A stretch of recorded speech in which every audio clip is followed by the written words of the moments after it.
ولقد كذب الذين من قبلهم فكيف كان نكير أولم يروا إلى الطير فوقهم صافات ويقبضن ما يمسكهن إلا الرحمن إنه بكل شيء بصير أمن هذا الذي هو جند لكم ينصركم من دون الرحمن إن الكافرون إلا في غرور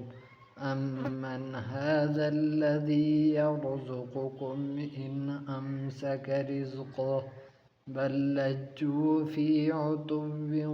ونفور أفمن يمشي مكبا على وجهه أهدى أمن يمشي سويا على صراط مستقيم قل هو الذي أنشأكم وجعل لكم السمع والأبصار والأفئدة قليلا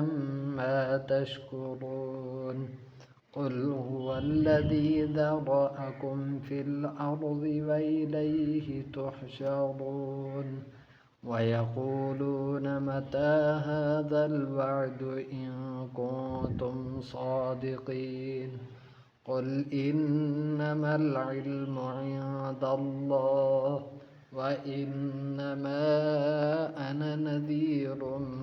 मुबीन। उम्मीद है कि आपको आज का सबक समझ में आया होगा।